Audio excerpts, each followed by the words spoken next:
नमस्कार. मी उदय सामंत, पालकमंत्री रत्नागिरी जिल्हा. मी समस्त चिपळूणकरांना आवाहन करतो की आपल्या परिसरामध्ये प्रचंड पाऊस होत आहे आणि होण्याची देखील शक्यता आहे. प्रशासनानं सतर्कतेचा इशारा देखील दिलेला आहे. आवश्यकतेनुसारच गरज असेल तरच घराच्या बाहेर पडावं. प्रशासनाला पूर्ण सहकार्य करावं. आपल्या परिसरामध्ये NDRFच्या टीम, पोलीस यंत्रणा, प्रशासनाचे सर्व कर्मचारी, SDRFची पूर्ण यंत्रणा, सेवाभावी संस्थांचे सर्व सहकार्य करणारे आपले नागरिक हे प्रशासनानं तैनात ठेवलेले आहेत. परंतु प्रत्येकानं स्वतःची काळजी घेणं आवश्यक आहे.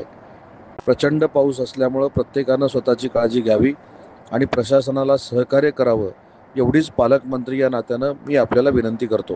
रत्नागिरी जिल्ह्यामध्ये गेले 4 ते 5 दिवस मुसळधार पाऊस पडतोय आणि संपूर्ण जनजीवन ह्या पावसामुळे ठप्प झालं आहे. नद्या नाल्यांना प्रचंड प्रमाणात भरती आलेली आहे. सगळ्या नद्या ओसंडून वाहत आहेत आणि एकंदरीतच पूर्णपणे सर्वसामान्य माणसाला हा पाऊस आता थोडा नकोसा असा वाटायला लागला आहे.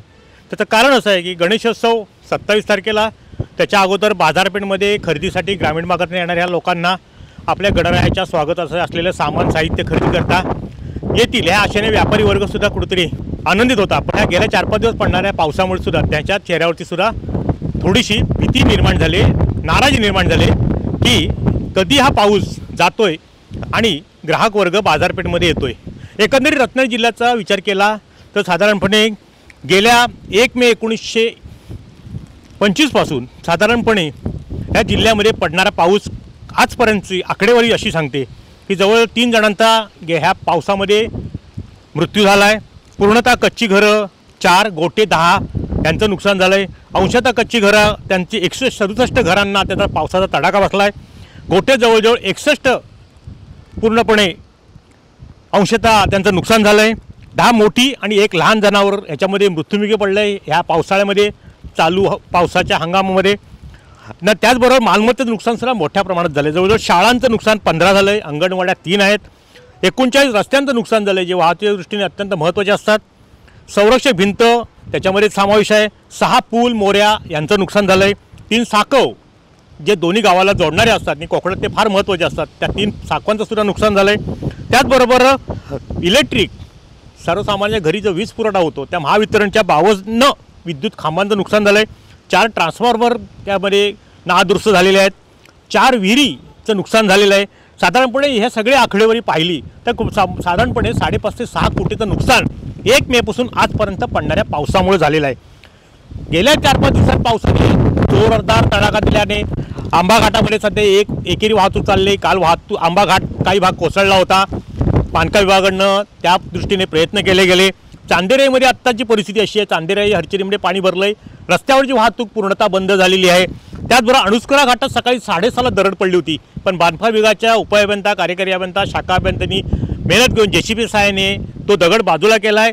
त्यामध्ये अणुस्कुरा घाटामध्ये सकाळी 6:30ला दरड पडली होती, ती बाजूला करायचं काम सुरू झालं होतं. 10:30ला वाहतूक सुरळीत झाली आहे आणि एकंदरीतच साधारणपणे 1 जून ते 19 ऑगस्ट 2025 पर्यंत साधारणपणे यावर्षी साधारणपणे 2825 मिलीमीटर पावसाची नोंद झाली. गत वर्षी ती 23 होती.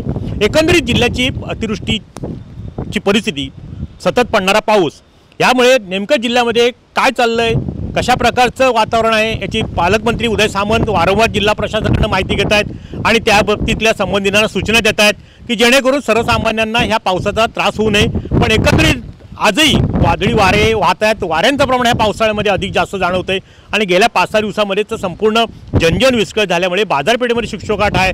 शाळांना सुट्टी जाहीर केलेली आहे, त्यामुळे ST स्टँडवरची वर्दळ फार कमी झालेली आहे. एकंदरीतच काय की गेल्या 4-5 दिवसामध्ये पडणाऱ्या मुसळधार पावसाने मात्र जनजीवन ठप्प केलं आहे.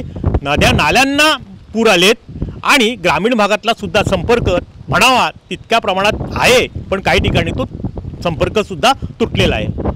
एकंदरीत काय या पावसाने मात्र दणका दिलाय असंच म्हणावं लागेल.